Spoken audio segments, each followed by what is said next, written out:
بسم اللہ الرحمن الرحیم۔ السلام علیکم معزز طلباء کرام، آپ سب کیسے ہیں؟ آج ہم معطا امام محمد کے سبق نمبر 96 کو پڑھیں گے۔ آج کے ہمارے سبق کا عنوان ہے جنازہ دیکھ کر کھڑے ہونے کا بیان۔ آج کے ہمارے سبق کی جو عبارت ہے وہ باب القیام للجنازۃ سے شروع ہوتی ہے۔ تو آج کے سبق میں ہم یہی پڑھیں گے کہ اگر کوئی جنازہ ہمیں دکھ جائے تو احتراماً کھڑا ہوں گے یا نہیں ہوں گے، اور احادیث ہمیں اس حوالے سے کیا کہتی ہیں، آثار اس حوالے سے کیا کہتے ہیں۔ تو باب القیام للجنازۃ، یہ باب ہے جنازے کے لیے قیام سے متعلق، یعنی کھڑے ہونے سے متعلق۔ تو امام محمد رحمۃ اللہ علیہ جو حدیث لے کے آئے، ایک ہی حدیث اس باب میں ذکر فرمائی ہے اور اس کے بعد اپنا نظریہ پیش کیا ہے۔ تو آپ لکھتے ہیں کہ اخبرنا مالک اخبرنا یحیی بن سعید عن واقد بن سعد بن معاذ الانصاری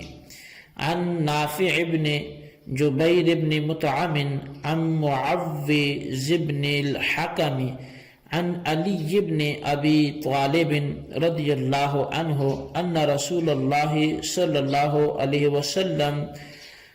کان یقوم فی الجنازۃ ثم جلس بعد۔ امام محمد رحمۃ اللہ علیہ بیان کرتے ہیں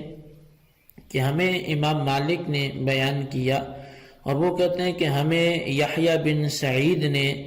واقد بن سعد بن معاذ انصاری سے بیان کیا، اور انہوں نے نافع بن جبیر بن مطعم سے بیان کیا، اور انہوں نے معوذ بن حکم سے بیان کیا، اور وہ حضرت علی بن ابی طالب رضی اللہ تعالی عنہ کے حوالے سے بتاتے ہیں کہ وہ بیان فرماتے ہیں کہ رسول اللہ صلی اللہ علیہ وسلم جنازے کو دیکھ کر کھڑے ہو جایا کرتے تھے، پھر آپ نے اس کو ترک بھی کر دیا۔ قال محمد وبهذا نأخذ لا نرى القيام للجنازة كان هذا شيئا فترك وهو قول ابی حنیفہ رحمۃ اللہ علیہ۔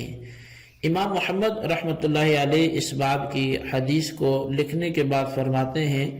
کہ ہمارا بھی اسی پر عمل ہے کہ جنازے کی آمد پر کھڑے ہونا یہ ابتداءً تھا، پھر بعد میں آپ علیہ السلام نے اسے چھوڑ دیا۔ تو یہی امام اعظم امام ابو حنیفہ رضی اللہ تعالیٰ عنہ کا بھی قول ہے۔ تو خیر، اس باب میں نظریہ حناف کا آپ نے سن لیا کہ نبی علیہ السلام کا یہ جو عمل تھا وہ ابتداءً تھا، لیکن بعد میں اس کو آپ نے چھوڑ دیا۔ تو نبی علیہ السلام نے ابتداء میں کسی کے جنازے کو دیکھ کر خود بھی قیام فرمایا، اور موجود لوگوں کو بھی ایسا ہی حکم دیا، لیکن یہی عمل بعد میں آپ نے ترک بھی کر دیا۔ اس حوالے سے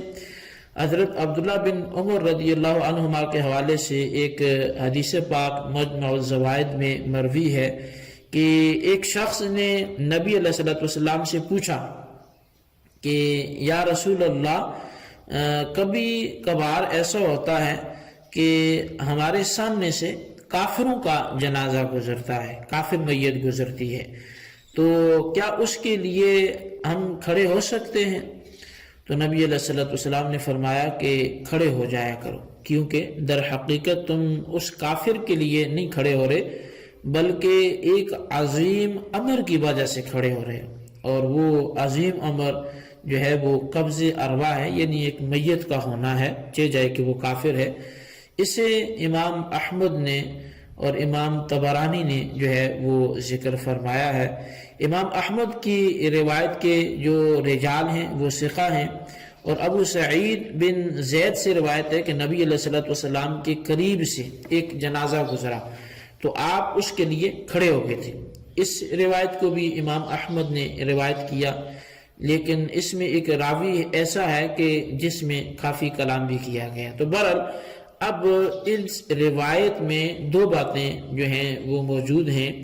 ایک تو یہ ہے کہ نبی علیہ الصلوۃ والسلام نے کافر تک کے جنازے پر کھڑے ہونے کی اجازت بلکہ حکم دیا، اور دوسری بات اس حدیث میں یہ موجود ہے کہ آپ نے خود بھی ایسے موقع پر قیام فرمایا،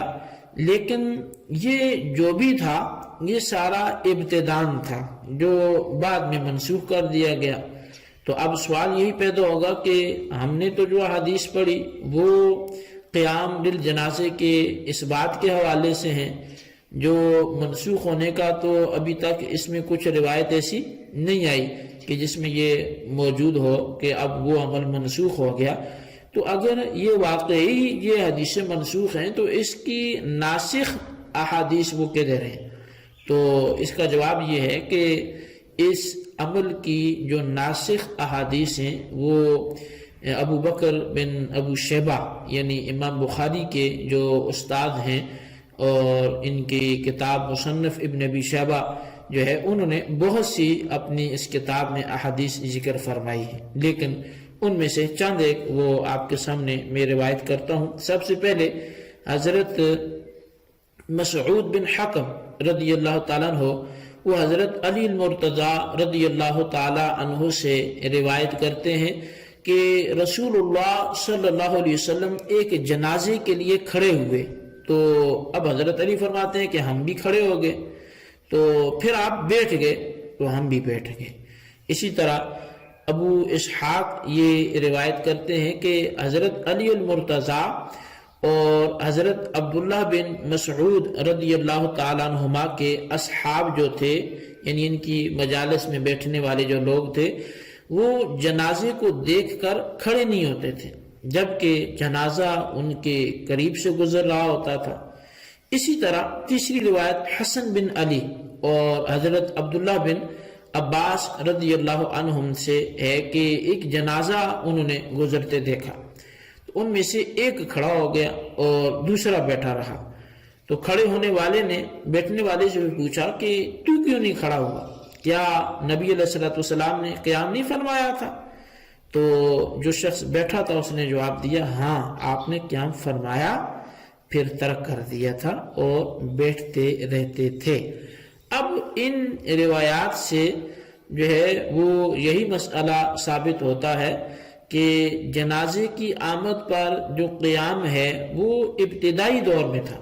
جسے بعد میں منسوخ کر دیا گیا، اور اجلہ صحابہ کرام کا بھی یہی عمل تھا، لہٰذا جنازے کے گزرتے وقت جو کھڑا ہونا ہے وہ منسوخ ہو چکا ہے۔ تو بہرحال نبی علیہ الصلوۃ والسلام کا جو اول عمل تھا وہ جنازے کے لیے قیام تھا، اور جب جنازہ گزر جاتا تھا تو پھر آپ تشریف رکھتے تھے اور لوگوں کو بھی اس کا حکم دیتے تھے، لیکن یہ آپ کا ابتدائی عمل تھا اور بعد میں آپ نے اس عمل کو چھوڑ دیا، یہی احناف کا نظریہ ہے۔ اب ہم دوسرے باب کو شروع کرتے ہیں اور اس کی ایک حدیث ہے وہ پڑھ کے تو بات ختم کرتے ہیں۔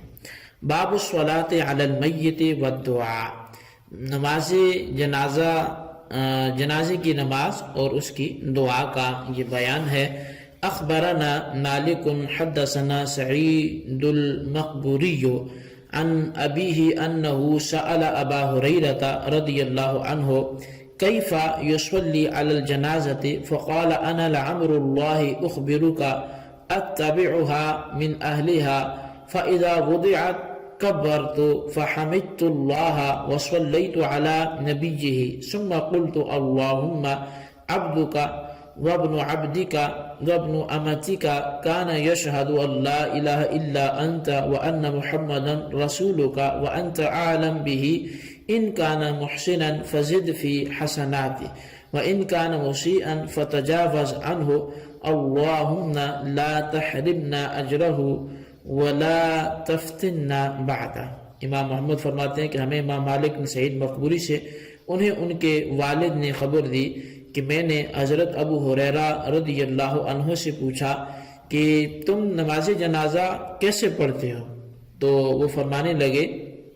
کہ اللہ کی قسم میں تمہیں اس بارے میں بتاتا ہوں، وہ یہ کہ میں میت کے گھر سے اس کے ساتھ ہو لیتا، پھر جب نماز جنازہ ادا کرنے کے لیے اسے رکھا جاتا تو میں تکبیر کہتا، پھر اللہ تعالیٰ کی حمد کرتا، پھر اس کے پیغمبر پر یعنی نبی اکرم صلی اللہ علیہ وسلم پر درود بھیجتا، پھر میں دعا کرتا کہ اے اللہ، تیرا بندہ تیرے بندے کا بیٹا اور تیری بندی کا لخت جگر ہے، یہ تیرے سوا کوئی معبود نہیں کی گواہی اور نبی علیہ السلام کے تیرے خاص بندے اور رسول ہونے کی بھی گواہی دیا کرتا تھا، تو تو بہتر جانتا ہے، اگر یہ نیکوکار ہے تو تو اس کی نیکیوں میں اضافہ فرما اور زیادتی فرما نیکیوں میں، اور اگر گناہگار ہے تو تو اس سے درگزر فرما، اور اے اللہ اس کے اجر سے تو اسے محروم نہ فرما اور اس کے بعد ہمیں کسی فتنے میں مبتلا نہ فرما۔ قال محمد وبهذا نأخذ لا قراءة على الجنازة وهو قول ابی حنیفہ رحمۃ اللہ علیہ۔ امام محمد فرماتے ہیں کہ ہمارا بھی یہی مسلک ہے کہ نماز جنازہ میں قراءت نہیں ہے، اور یہی امام اعظم امام ابو حنیفہ رحمۃ اللہ علیہ کا بھی قول ہے۔ یہیں پہ ہم اپنا سبق مکمل کرتے ہیں۔ اللہ تبارک و تعالی سے دعا ہے جو پڑھا ہم نے اسے یاد رکھنے کی توفیق نصیب فرمائے، آمین بجاہ النبی الامین صلی اللہ علیہ وسلم۔